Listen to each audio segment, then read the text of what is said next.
आप हंस रहे हैं, लेकिन ये गंभीर बात है। और क्या करेंगे? शर्म करो। शर्म। अरुण वाल्मीकि को पीट पीट के मार डाला, उसकी बीवी को पीटा, उसके पिता के नाखून निकाले, उसके पूरे परिवार को पीटा गया। वो शायद 20-21 साल की होगी। हम सबके बच्चे हैं। हम सोच सकते हैं कि अगर हमारी बेटी के साथ बार बार बलात्कार हुआ और फिर जब वो अपनी लड़ाई में पूरे विपक्ष ने जोर से जोरदार आवाज उठाई कि ये जाति जनगणना होनी चाहिए, तो इनका जवाब देखिए। इनका जवाब भैंस भाग भैंस चुरा लेंगे, मंगलसूत्र चुरा लेंगे, इनका ये जवाब था। मैं अध्यक्ष महोदय जी, अध्यक्ष महोदय जी, अध्यक्ष महोदय जी, अध्यक्ष महोदय जी, अडानी जी को सारे कोल्ड स्टोरेज प्रदेश की सरकार ने नहीं दिए। अडानी जी को सारे कोल्ड स्टोरेज आपकी सरकार ने दिए। हंसती है, जानती है कि इनके यहाँ तो वॉशिंग मशीन है।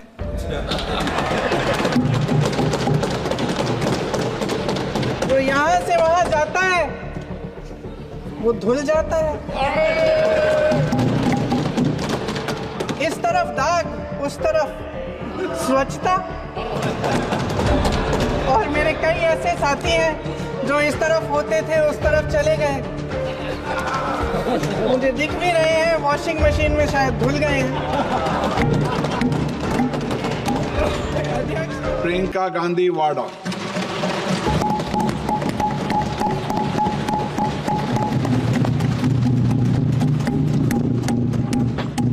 नमस्कार माननीय अध्यक्ष महोदय जी, आज आपने मुझे इस सभा में बोलने का मौका दिया, इसके लिए मैं आपकी बहुत बहुत आभारी हूँ।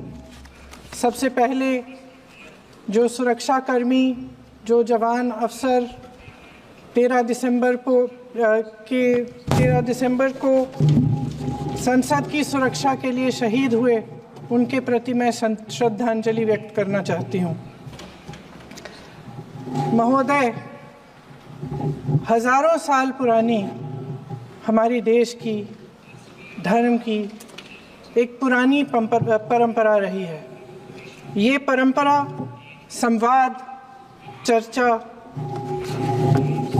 की रही है।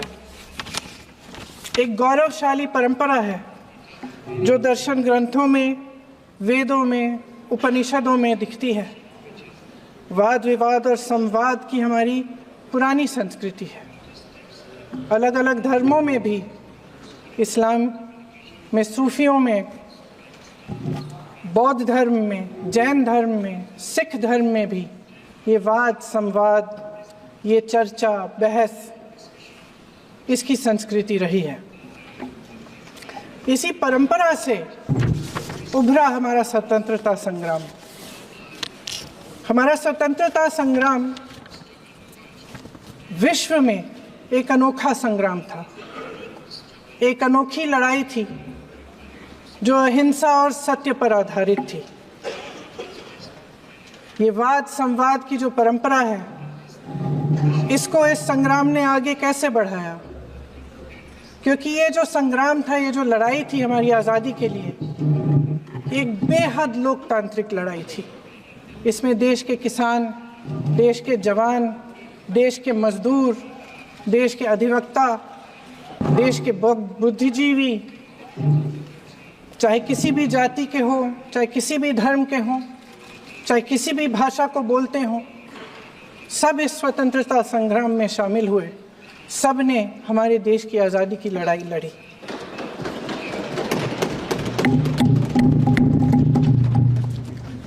और उसी आज़ादी की लड़ाई से एक आवाज़ उभरी जो हमारी देश की आवाज़ थी। वो आवाज़ ही आज हमारा संविधान है। साहस की आवाज़ थी, हमारी आज़ादी की आवाज़ थी। और उसी की गूंज ने हमारे संविधान को लिखा और बनाया। ये सिर्फ एक दस्तावेज नहीं है। बाबा साहेब अम्बेडकर, मौलाना आज़ाद जी, राजगोपालाचारी जी और जवाहरलाल नेहरू जी और उस समय के तमाम नेता, जैसे आपने कहा, इस संविधान को बनाने की जो कार्य में सालों के लिए जुटे रहे। हमारा संविधान इंसाफ, उम्मीद, अभिव्यक्ति और आकांक्षा की वो ज्योत है जो हर हिंदुस्तानी के दिल में जलती है। अध्यक्ष महोदय, इस ज्योत ने हर एक भारतीय को ये पहचानने की शक्ति दी कि उसे न्याय मिलने का अधिकार है, कि उसमें अपने अधिकारों के लिए आवाज उठाने की क्षमता है, कि जब वो आवाज उठाएगा तो सत्ता को उसके सामने झुकना पड़ेगा। इस संविधान ने हर एक देशवासी को ये अधिकार दिया कि वो सरकार बना भी सकता है और सरकार बदल भी सकता है। ये ज्योत जो हर हिंदुस्तानी के दिल में जलती है, उसने हर हिंदुस्तानी को ये विश्वास दिया कि देश की संपत्ति में, देश की दौलत में, संसाधनों में उसका भी हिस्सा है, कि उसे एक सुरक्षित भविष्य की उम्मीद का अधिकार है, कि देश बनाने में भी उसकी भागीदारी है। उम्मीद और आशा की ये ज्योत मैंने देश के कोने कोने में खुद देखी है। उन्नाव में मैं एक रेप पीड़िता के घर गई, उसे जलाकर मार डाला था। वो शायद 20-21 साल की होगी। हम सब के बच्चे हैं। हम सोच सकते हैं कि अगर हमारी बेटी के साथ बार बार बलात्कार हुआ और फिर जब वो अपनी लड़ाई लड़ने के लिए गई तो उसको जलाकर मार डाला गया होता तो हम पर क्या बीतती। मैं उस बच्ची के पिता से मिली। उसके खेत जलाए गए थे, उसके भाइयों को पीटा गया था, उसके पिता को बाहर से, घर के बाहर घसीट कर मारा गया था। उस पिता ने मुझे बताया कि बेटी, मुझे न्याय चाहिए। मेरी बेटी अपने एफआईआर को दर्ज करने के लिए जब जिले में गई तो उसको मना किया गया। अगले जिले में जाना पड़ा उसे। वो रोज सुबह 6 बजे उठकर तैयार होकर अकेली अपने मुकदमे को लड़ने के लिए अगले ज़िले में ट्रेन से जाती थी। उसके पिता ने मुझे कहा कि मैंने उससे कहा, बेटी अकेले मत जाओ, छोड़ दो ये लड़ाई। लेकिन उसकी बेटी ने उसको जवाब दिया कि नहीं पिताजी, मैं अकेली जाऊंगी, मैं लड़ूंगी, ये मेरी लड़ाई है, मैं इसको लड़ूंगी। ये लड़ने की क्षमता, ये हिम्मत उस लड़की को और करोड़ों भारत की नारियों को हमारे संविधान ने दी। आगरा में मैं अरुण वाल्मीकि के घर गई। अरुण वाल्मीकि पुलिस स्टेशन में काम करता था, सफाई का काम करता था। आप सोच सकते हैं हमारी तरह उसका भी परिवार था। नई नई शादी हुई थी, 2-3 महीनों का बच्चा था। पुलिस स्टेशन में चोरी हो गई। चोरी का इल्जाम उस पर लगाया गया। उसके पूरे परिवार को उठाकर पुलिस स्टेशन में ले गए। आप हंस रहे हैं, लेकिन ये गंभीर बात है। और क्या गंभीर बात। शर्म करो, शर्म। अरुण वाल्मीकि को पीट पीट के मार डाला, उसकी बीवी को पीटा, उसके पिता के नाखून निकाले, उसके पूरे परिवार को पीटा गया।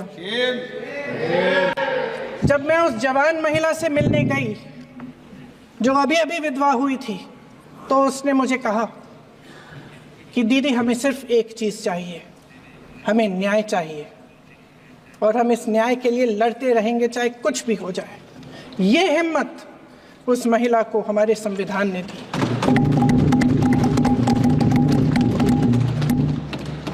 संभल के कुछ लोग आए थे हमसे मिलने जो मृतकों के परिवार के सदस्य थे।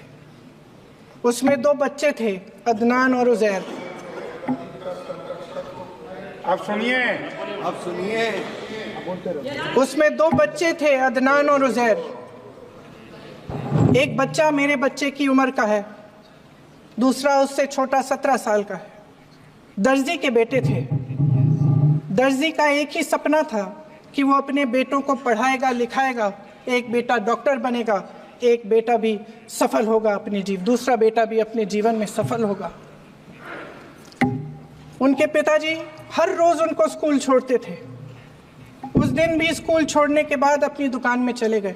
उन्हें पता नहीं था कि विवाद हो रहा है। उन्होंने भीड़ देखी, घर आने की कोशिश की तो पुलिस ने गोली से मार डाला। वो 17 साल का बच्चा अदनान मुझसे कहता है,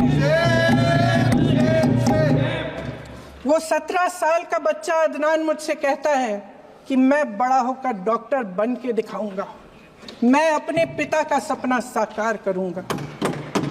ये सपना, ये आशा उसके दिल में हमारे संविधान ने डाली। अध्यक्ष महोदय, हमारे देश के करोड़ों देशवासियों के संघर्ष में, अपने अधिकारों की पहचान में, इनकी कठिन से कठिन परिस्थितियों से लड़ने की अपार हिम्मत में और देश से न्याय की अपेक्षा में हमारे संविधान की ज्योत जल रही है।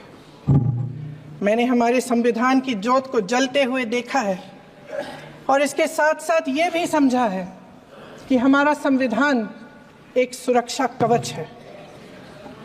एक ऐसा सुरक्षा कवच है जो देशवासियों को सुरक्षित रखता है, न्याय का कवच है, एकता का कवच है और अभिव्यक्ति की आज़ादी का कवच है। दुख की बात यह है कि मेरे सत्ता पक्ष के साथी जो बहुत बड़ी बड़ी बातें करते हैं, इन्होंने इन 10 सालों में ये सुरक्षा कवच, सत्ता पक्ष के मेरे साथियों ने ये सुरक्षा कवच तोड़ने का पूरा प्रयास किया है। संविधान में सामाजिक, आर्थिक और राजनीतिक न्याय का वादा है। ये वादा एक सुरक्षा कवच है जिसको तोड़ने का काम शुरू हो चुका है। लैटरल एंट्री और निजीकरण के जरिए ये सरकार आरक्षण को कमजोर करने का काम कर रही है। अगर लोकसभा में ये नतीजे नहीं आए होते तो ये संविधान बदलने का काम भी शुरू कर लेते। सच्चाई ये है अध्यक्ष महोदय कि आज संविधान बार बार इसलिए कह रहे हैं क्योंकि इस चुनाव में इनको पता चल गया कि इस देश की जनता ही इस संविधान को सुरक्षित रखेगी, कि इस चुनाव में हारते हारते जीतने से इन्हें एहसास हुआ कि ये संविधान बदलने की बात इस देश में नहीं चलेगी। आज जनता की मांग है कि जाति जनगणना हो। सत्ता पक्ष के मेरे साथी ने इसका जिक्र किया। ये जिक्र भी आज इसलिए हो रहा है क्योंकि चुनाव में ये नतीजे आए। ये जाति जनगणना इसलिए जरूरी है ताकि हमें पता चले कि किसकी क्या स्थिति है और नीतियां उस हिसाब से बने। इनकी गंभीरता का प्रमाण ये है कि जब चुनाव में पूरे विपक्ष ने जोरदार आवाज उठाई कि ये जाति जनगणना होनी चाहिए, तो इनका जवाब देखिए। इनका जवाब भैंस भाग भैंस चुरा लेंगे, मंगलसूत्र चुरा लेंगे, इनका ये जवाब था। ये गंभीरता है इनकी जाति जनगणना पर। महोदय, हमारे संविधान ने आर्थिक न्याय की नींव डाली, किसानों, गरीबों और को जमीन बांटी, भूमि सुधार किया, जिसका नाम लेने से कभी कभी आप झिझकते हैं और कभी कभी उनका नाम धड़ाधड़ इस्तेमाल किया जाता है अपने आप को बचाने के लिए। उन्होंने HAL, BHEL, SAIL, GAIL, ONGC, NTPC, railways, IIT, IIM, oil refinery, तमाम PSU बनाए।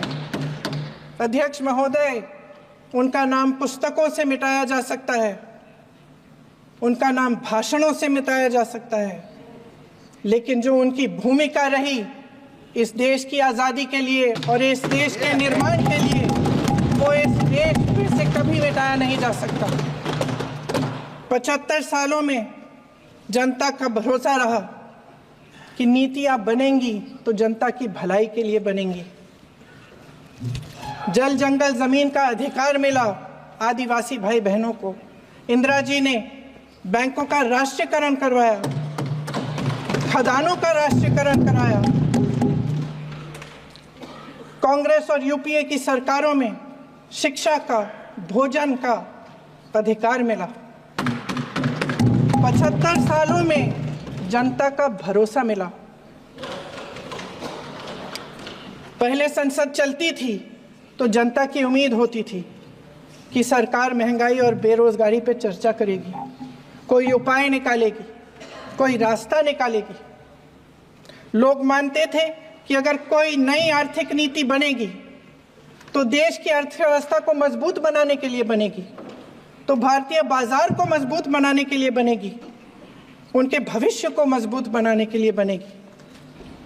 किसान और आदिवासी भाई बहन भरोसा करते थे कि यदि जमीन के कानून में संशोधन होगा तो उन्हीं की भलाई के लिए होगा। आप नारी शक्ति की बात करते हैं। आज चुनाव की वजह से शायद इतनी बातचीत हो रही है नारी शक्ति के बारे में, क्योंकि हमारे संविधान ने महिलाओं को यह अधिकार दिया, उनकी शक्ति को परिवर्तित किया वोट में। और आज आपको पहचानना पड़ रहा है कि महिलाओं के बिना, कि नारी शक्ति के बिना ये सरकारें नहीं बन सकती हैं। इसीलिए आज आप नारी शक्ति की बातें दोहरा रहे हैं। जो आप नारी शक्ति का अधिनियम लाए हैं उसको लागू क्यों नहीं करते? वो 10 साल बाद लागू क्यों होगा? क्या आज की नारी 10 साल इंतजार करेगी उसके लागू करने के लिए? क्या बात है, क्या बात है।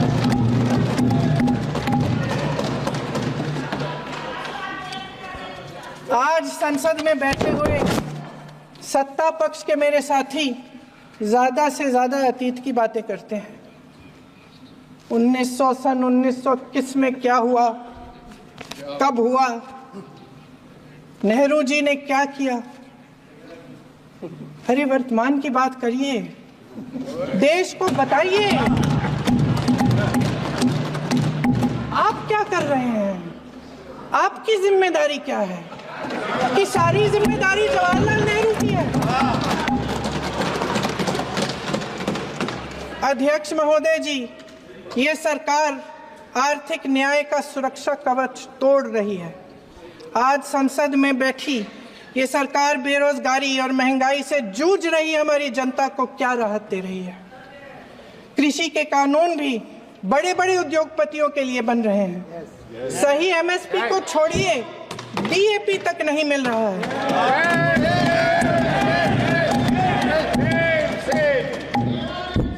वायनाड से लेकर ललितपुर तक इस देश का किसान रो रहा है। आपदा आती है तो उसको कोई राहत नहीं मिलती। भगवान भरोसे है आज इस देश का किसान, उसको छोड़ दिया गया है। आज हिमाचल में देखिए, जितने भी कानून बने हैं वो सब बड़े बड़े उद्योगपतियों के लिए बन रहे हैं। हिमाचल में जो सेब उगता था उसके जो छोटे छोटे किसान हैं वह रो रहे हैं, क्योंकि एक व्यक्ति के लिए सब कुछ बदला जा रहा है। सुनने की हिम्मत रखो।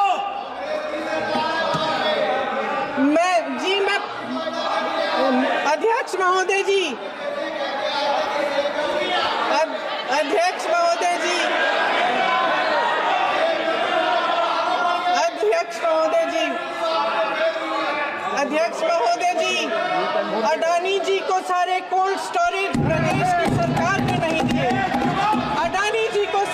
कोल्ड स्टोरेज आपकी सरकार ने दिए हैं। देश देख रहा है, देश देख रहा है कि एक व्यक्ति को बचाने के लिए 142 करोड़ देश की जनता को नकारा जा रहा है। सारे बिजनेस, सारे संसाधन, सारी दौलत, सारे मौके एक ही व्यक्ति को सौंपे जा रहे हैं। सारे बंदरगाह, एयरपोर्ट्स, सड़कें, रेलवे का काम, कारखाने, खदाने, सरकारी कंपनियां सिर्फ एक व्यक्ति को दी जा रही है। जनता के मन में हमेशा ये विश्वास होता था कि अगर कुछ नहीं है तो संविधान हमारी सुरक्षा करेगा, मगर आज आम लोगों के बीच ये धारणा बनती चली जा रही है कि सरकार सिर्फ अडानी जी के मुनाफे के लिए चल रही है। देश में बहुत तेजी से गैर बराबरी बढ़ रही है। जो गरीब है वो और गरीब हो रहा है, जो अमीर है वो और अमीर हो रहा है। इस सरकार ने आर्थिक न्याय की भी सुरक्षा कवच तोड़ दिया है। राजनीतिक न्याय की जब बात होती है, मेरे सत्ता पक्ष के साथी आज खड़े हुए और तमाम गिनती करने लग गए कि ऐसा हुआ वैसा हुआ, 1975 में जो हुआ, तो सीख लीजिए ना, आप भी सीख लीजिए। आप भी अपनी गलतियों के लिए माफी मांग लीजिए। आप भी बैलेट पे चुनाव कर लीजिए, आप भी बैलेट पे चुनाव कर लीजिए। दूध का दूध, पानी का पानी हो जाएगा। आप राजनीतिक न्याय की बात करते हैं, सरकारों को पैसों के बल पर गिरा देते हैं।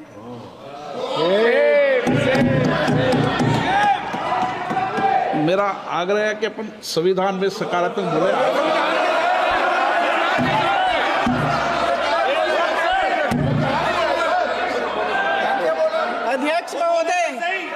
अध्यक्ष महोदय, सत्ता पक्ष के हमारे साथी ने एक उदाहरण दिया उत्तर प्रदेश की सरकार का, तो मैं भी एक उदाहरण दे देती हूँ महाराष्ट्र की सरकार का।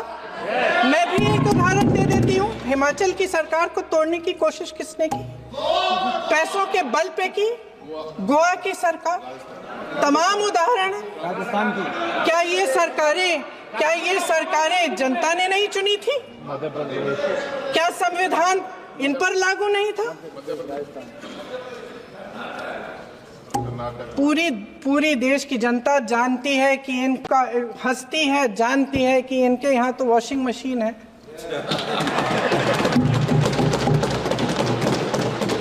तो यहाँ से वहां जाता है वो धुल जाता है। इस तरफ दाग, उस तरफ स्वच्छता। और मेरे कई ऐसे साथी हैं जो इस तरफ होते थे उस तरफ चले गए, मुझे दिख भी रहे हैं, वॉशिंग मशीन में शायद धुल गए हैं। अध्यक्ष महोदय,